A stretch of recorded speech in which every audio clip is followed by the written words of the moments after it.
오늘도 말씀 드셨습니까? 말씀 김윤성입니다. 오늘은 사사기 11장 29절에서 40절까지 말씀을 가지고 함께 은혜를 나누겠습니다. 입다를 향한 하나님의 구원의 역사가 시작이 되었습니다. 여호와의 영이 입다에게 임했습니다. 그런데 입다가 여기서 한 가지 더 나아가지요. 하나님께 서원을 하는 겁니다. 30절과 31절 말씀에 바로 입다의 그 서원의 내용이 잘 기록되어 있습니다. 그가 여호와께 서원하여 이르되 주께서 과연 암몬 자손을 내 손에 넘겨주시면 내가 암몬 자손에게서 평안히 돌아올 때에 누구든지 내 집 문에서 나와서 나를 영접하는 그는 여호와께 돌릴 것이니 내가 그를 번제물로 드리겠나이다 하니라. 암몬 자손과의 전투에서 하나님께서 승리를 주셔서 이 입다가 다시 집으로 안전하게 돌아온다고 한다면 가장 먼저 자신을 반기는 사람은 여호와께 번제물로 바치겠습니다 라는 것이 입다의 소원의 내용이에요. 그 가장 먼저 자신을 반기러 온 사람의 목숨을 하나님께 드리는 거죠. 결국에 누가 나왔습니까? 입다의 딸이었던 그 무남동녀 외동딸이 나오게 되었습니다. 승리의 역사가 비극으로 끝이 나게 되는 것이죠. 입다의 소원은 하나님이 원하신 것이 아니었습니다. 하나님이 요구하신 것도 아니었어요. 그가 소원한 것은 인신제사였습니다. 이 인신제사라는 것은 사실 하나님이 가증히 여기는 거예요. 하나님을 믿는 믿음의 백성들 안에서 나오는 것이 아니라 다른 우상에게서나 찾아볼 수 있는 것이 바로 인신제사입니다. 신명기 12장 31절에 이렇게 기록되어 있습니다. 내 하나님 여호와께는 내가 그와 같이 행하지 못할 것이라. 그들은 여호와께서 꺼리시며 가증히 여기는 일을 그들의 신들에게 행하여 심지어 자기들의 자녀를 불살라 그들의 신들에게 드렸느니라. 우상을 섬기는 자들이 자신의 자녀를 불살라 신들에게 드렸다. 인신제사죠. 그런데 이를 하나님께서 가증히 여기시는 일이다 라고 성경이 말하고 있습니다.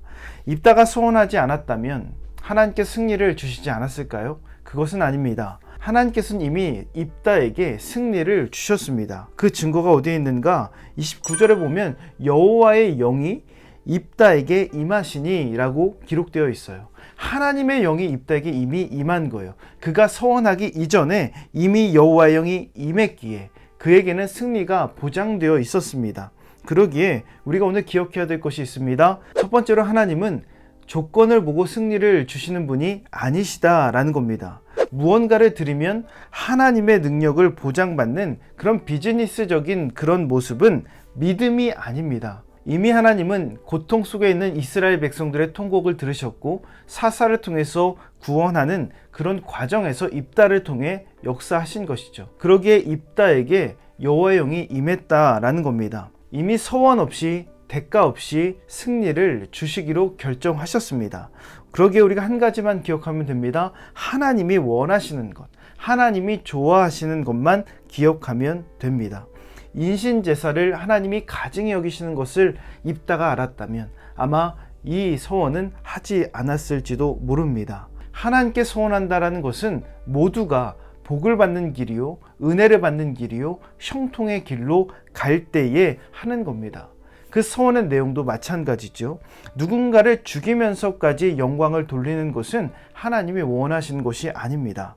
언제나 함께 살아가는 것, 함께 잘 되는 것, 그리고 함께 형통의 길로 나아가는 것이 바로 하나님의 방법이요, 하나님이 원하시는 것이다 라는 것입니다.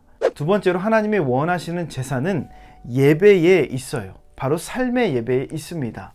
우리가 잘 아는 말씀 중에 로마서 12장 1절 말씀에 이렇게 기록되어 있습니다. 그러므로 형제들아 내가 하나님의 모든 자비하심으로 너희를 권하노니 너희 몸을 하나님이 기뻐하시는 거룩한 산 제물로 드리라.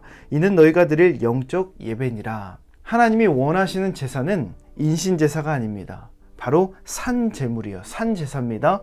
무슨 말입니까? 하나님이 원하시는 것은 바로 영적인 삶, 영적인 예배를 원하신다라는 겁니다.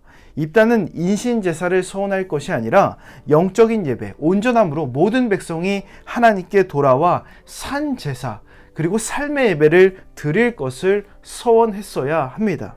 하나님이 원하시는 제사는 다른 것에 있지 않습니다. 삶의 예배에 있습니다. 마음의 예배에 있습니다. 행실의 예배에 있다라는 겁니다. 그러기에 내가 원하는 방법으로 섣부르게 하나님께 서원하지 마십시오. 하나님이 원하시는 방법대로 서원하십시오. 그래야 은혜가 보장됩니다. 승리를 비극으로 마치는 인생이 아니라 비극이라 할지라도 승리로 바꿔가는 그런 믿음의 삶이 되시기를 주님의 이름으로 축원합니다. 몇 가지 묵상 질문 알려드립니다. 하나님께 무언가를 소원해 본 적이 있습니까? 하나님께 조건을 내세우면서 기도의 응답을 요청한 적이 있습니까? 하나님께서 오늘 여러분에게 가장 원하시는 삶의 모습은 무엇이라고 생각하십니까? 이 묵상 질문을 곰곰이 생각하시면서 오늘도 실천할 수 있는 구체적인 계획을 세워보시기 바랍니다. 오늘 말씀의 내용이 도움이 되셨다면 좋아요와 구독 꼭 눌러주시고 이 말씀이 여러분의 삶이 되기를 예수님의 이름으로 축복합니다.